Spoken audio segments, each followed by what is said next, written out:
Kancharla media news కి స్వాగతం. విలేకరులకు రక్షణ కల్పించాలని కర్నూలు రాజకీయ పార్టీలు జర్నలిస్టు యూనియన్ల ఆధ్వర్యంలో కర్నూలు కలెక్టర్ కార్యాలయం ముందు ధర్నా చేపట్టారు. విలేకరుల రక్షణ కోసం ప్రత్యేక చట్టాలు తీసుకురావాలని డిమాండ్ చేశారు. ఈ సందర్భంగా ఐజేయు నాయకులు నాగరాజు గౌడ్ మాట్లాడారు.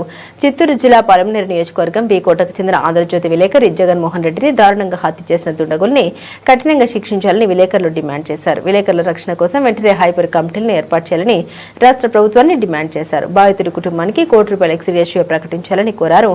అనంతరం కర్నూలు ఇన్ఛార్జ్ డిఆర్ఓ చిరంజీవికి వినతి పత్రం అందించారు. ఈ కార్యక్రమంలో జర్నలిస్టు సంఘాల నాయకులు, వివిధ రాజకీయ పార్టీల ప్రతినిధులు పాల్గొన్నారు.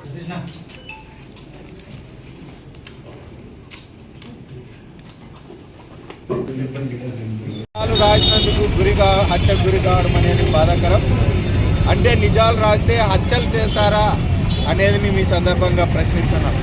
మీరు తప్పులు చేయడం వల్ల సమాజానికి, ప్రజలకి నష్టం వాటిల్తా ఉంది. అదే మన జర్నలిస్టుగా బాధ్యతాయుతమైన స్థానంలో ఉండి వాటిని ప్రశ్నించడం జరిగింది. కానీ మీరు అది జీర్ణించుకోలేక ఈరోజు చిత్తూరు జిల్లా వీకోట ఆంధ్రజ్యోతి రిపోర్టర్ జగన్మోహన్ రెడ్డిని దారుణంగా కత్తులతో వేటాడి నరికి చంపడం అనేది దురదృష్టకరం, బాధాకరం.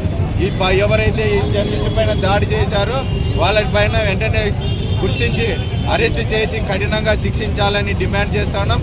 అలాగే హత్యను ప్రోత్సహించిన వారిని కూడా వెంటనే గుర్తించి అరెస్టు చేయాలని చెప్పి డిమాండ్ చేస్తున్నాం. అలాగే గత ప్రభుత్వంలోనూ దాడులు జరిగాయి, హత్యలు జరిగాయి. ఈ ప్రభుత్వంలోనూ దాడులు, హత్యలు జరుగుతున్నాయి.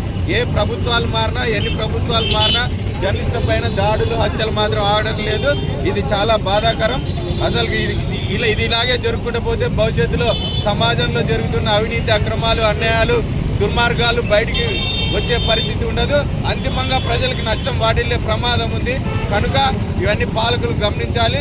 ప్రభుత్వం వెంటనే స్పందించి జర్నలిస్టులపై దాడుల నివారణకు యాంటీ అటాక్ కమిటీలు తిరిగి పునరుద్ధరించడంతో పాటు డాక్టర్ల తరహాలో జర్నలిస్టులకు ప్రత్యేక రక్షణ చట్టం తీసుకురావాలని, జర్నలిస్టులపైన దాడి చేసే కఠిన శిక్షలు ఉంటాయి, నాన్ బెయిలబుల్ శిక్షలు ఉంటాయని చెప్పి ఒక భయం ఈ దాడులు చేసే వారిపైన అసాంఘిక శక్తుల వెన్నులో వణుకు పుట్టే విధంగా చట్టాలు తీసుకురావాలని చెప్పి ఈ సందర్భంగా డిమాండ్ చేశాను. అలాగే ఎవరైతే ఇప్పుడు చనిపోయారో జగన్మోహన్ రెడ్డి కుటుంబాన్ని కూడా ప్రభుత్వం అన్ని రకాలుగా ఆదుకోవాలి. ఆ కుటుంబానికి ₹1 ఎక్స్గ్రేషియో ఇవ్వడంతో పాటు ఆ కుటుంబంలో భార్యకు కానీ, పిల్లలకు కానీ ప్రభుత్వ ఉద్యోగం ఇవ్వాలని చెప్పి కూడా యూనియన్ తరఫున డిమాండ్ చేస్తా ఉన్నాం. లేని పక్షంలో ఆందోళన కార్యక్రమాలను మరింత ఉధృతం చేస్తామని, భవిష్యత్తులో ఇలాంటి సంఘటనలు పునరావృతం అయితే జర్నలిస్టులందరూ ముక్త కంఠంతో వాళ్ళ ఆగ్రహాన్ని ఎదుర్కోవాల్సి వస్తుందని చెప్పి సందర్భంగా హెచ్చరిస్తూ సెలవు తీసుకుంటారు.